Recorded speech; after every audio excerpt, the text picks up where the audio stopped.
কি কি পেয়েছে সেই বিষয়টা একটু সংক্ষেপে আপনাদেরকে জানাতে চাই। তিনি মূলত আওয়ামী লীগ সরকারের যে পেছনের রাষ্ট্র ক্ষমতায় আসা এবং বাংলাদেশের রাজনীতিতে আওয়ামী লীগের কি ধরনের ভূমিকা ছিল, শেখ হাসিনা এবং তার পিতা শেখ মুজিবুর রহমান কি ধরনের রাজনীতি করেছেন সেই বিষয়গুলো বর্ণনা করেছেন। অর্থাৎ একটা এই শাসক গোষ্ঠী তারা কিভাবে ফ্যাসিস্ট হয়ে উঠেছিল একটা গণতান্ত্রিক উপায়ে নির্বাচিত দাবি করে, সেই বিষয়টা তিনি এনেছেন। কিভাবে বাকশাল কায়েম করা হয়েছিল, গণতন্ত্র হত্যা করা হয়েছিল, নির্বাচিত সরকারের নামে ক্ষমতায় এসে একদলীয় শাসনে ফিরে যাওয়া একটা গণতান্ত্রিক দলের ক্ষেত্রে সেগুলো তিনি বলেছেন। সেই সময়ে রক্ষী বাহিনী গঠন করে কিভাবে একই কায়দায় সেই সময় মানুষকে অপহরণ করা, গোপন কারাগারে আটক, ক্রস ফায়ারে হত্যা করার যে ট্র্যাডিশন ছিল সেটার কথা তিনি বলেছেন। তিনি বলেছেন কিভাবে বাকস্বাধীনতা হরণ করা হয়েছিল সে কথাগুলো তিনি বলেছেন। পরবর্তী সময়ে সেনাবাহিনীর প্রতি তাদের যে ভীতি, শেখ মুজিবুর রহমান সাহেবও সেনাবাহিনীকে দানব মনে করতেন এবং তিনি বলেছিলেন যে পাকিস্তানি সৈন্যবাহিনীর মতো একটা দানব বাংলাদেশে তিনি সৃষ্টি করতে চান না। একইভাবে শেখ হাসিনা সরকারও যে সেনাবাহিনীকে কোনো সময় ভালো চোখে দেখেন না, সেই বিষয়গুলো তিনি ঐতিহাসিক দৃষ্টান্তগুলো টেনে এনেছেন। পার্বত্য চট্টগ্রামে সেনাবাহিনীর যে ভূমিকা ছিল সেটার বিরুদ্ধে ভারতকে খেপিয়ে তোলা এবং ভারতের মাধ্যমে সেনাবাহিনীর বিরুদ্ধে কথা বলা, এই কাজগুলো তিনি করেছেন বিভিন্ন সময়। পরবর্তী সময়ে বাংলাদেশে শাহবাগের যে ফ্যাসিবাদী আন্দোলন ছিল, যে একটা নিয়মতান্ত্রিক রাষ্ট্রে বিচার ব্যবস্থা যেভাবে চলছিল, সেইখানে সেই বিচার ব্যবস্থার মধ্যে অনেক ত্রুটি বিচ্যুতি থাকার পরেও একটা কোর্ট যেখানে ফাংশন করছিল, সেই জায়গায় মব সৃষ্টি করে, মব কালচারের জনক যে আওয়ামী লীগ ছিল, তারা একটা রায়কে প্রভাবিত করে মৃত্যুদণ্ডের রায়ে রূপান্তর করার ক্ষেত্রে শাহবাগের যে ফ্যাসিবাদী মব, সেটা কিভাবে আওয়ামী লীগ করেছিল, প্যাট্রোনাইজ করেছিল কিভাবে। শেখ হাসিনা কিভাবে শাহবাগের মুভমেন্টের কথা নিজে বলেছেন যে আমি এই শাহবাগের সাথে মনের দিক থেকে আমি সারাক্ষণ শাহবাগে পড়ে থাকি, এবং তার বিভিন্ন মন্ত্রীরা কিভাবে এটাকে ফ্যাসিলিটেট করেছিলেন সেই কথাগুলো তিনি নিয়ে এসেছেন।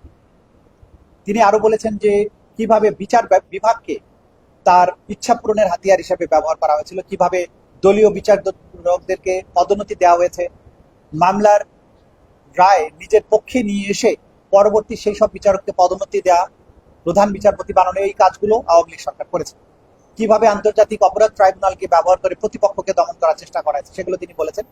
এবং সকল কিছুর উপরে নিয়ন্ত্রণ প্রতিষ্ঠার পরে শেখ হাসিনা যখন বুঝতে পেরেছেন যে তিনি ইচ্ছা করলেই বাংলাদেশের নির্বাচন ব্যবস্থাকে কুক্ষিগত করতে পারেন, একদলীয় নির্বাচন করতে পারেন, তখন তিনি পরপর 3টি সাধারণ নির্বাচনকে ইচ্ছে মতো সাজিয়ে নিয়ে তিনি 3বার নির্বাচিত হয়েছেন বলে ঘোষণা করে বাংলাদেশের ক্ষমতার মসনদ তিনি দখল করে বসেছিলেন।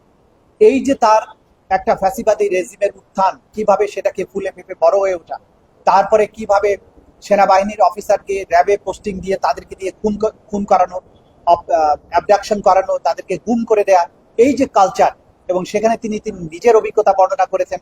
টিএফআই সেলে গিয়ে তাকে কি ধরনের নির্যাতনের মুখোমুখি হতে হয়েছে, ওখানে অন্যদেরকে কিভাবে নির্যাতন করা হয়েছে, পুলিশের ডিবি কিভাবে নির্যাতন করেছে, এই যে পুরো পটভূমি, এবং একটা দল, একটা গোষ্ঠী ফ্যাসিস্ট হয়ে ওঠা, এবং জুলাই আগস্টের যে গণহত্যা হয়েছে, এই ছাত্রদের আন্দোলনকে দমন করার জন্য কিভাবে মারণাস্ত্র ব্যবহার করা হয়েছে, কিভাবে তাদেরকে কমান্ড দিয়ে পুরো বাহিনীকে ব্যবহার করে তাদেরকে লিথাল ওয়েপন ব্যবহার করে নির্মূল করার চেষ্টা করা হয়েছে, এই পুরো প্রেক্ষাপট তিনি তার সম্পূর্ণ বক্তব্যের মধ্য দিয়ে নিয়ে এসছেন। এবং এর মধ্য দিয়ে তিনি এই মামলার সামগ্রিকতাকে তিনি তুলে ধরেছেন। তিনি একজন চিন্তাবিদ হিসাবে, সাংবাদিক হিসাবে, লেখক হিসাবে, ইতিহাসবিদ হিসাবে আওয়ামী লীগের পেছনের ইতিহাস, বর্তমান ইতিহাস এবং জুলাই আগস্টের প্রেক্ষাপট তিনি তুলে ধরেছেন। এবং কিভাবে তারা ফ্যাসিবাদী হয়ে উঠে কতটা নৃশংস হতে পারে, এবং জাতিসংঘের রিপোর্ট, ইউরোপীয় ইউনিয়ন, আমেরিকান রিপোর্ট, সবকিছু পর্যালোচনা করে তিনি দেখিয়েছেন যে জুলাই আগস্টে ঘটে যাওয়া যে মানবতা বিরোধী অপরাধ, সেটা ছিল ওয়াইড স্প্রেড, সিস্টেম্যাটিক। শেখ হাসিনার কমান্ডে এটা হয়েছিল, একটা কমান্ড স্ট্রাকচার ফলো করে এটা হয়েছিল, পুরোটাই ছিল সুসংগঠিত। এই সমস্ত জিনিস তিনি সাক্ষ্য হিসাবে আদালতে উপস্থাপন করেছেন, এবং আমরা মনে করি যে তার এই সাক্ষ্য শেখ হাসিনার অপরাধ প্রমাণের জন্য বা আসামিদের অপরাধ প্রমাণের জন্য একটা গুরুত্বপূর্ণ দলিল হয়ে থাকবে, ঐতিহাসিক সাক্ষী তিনি দিয়েছেন। আর বাকিটা তো আদালত পর্যালোচনা করে সেই ব্যাপারে তাদের অভিমত জানাবেন। এটাই ছিল আজকের দিনের মোটামুটি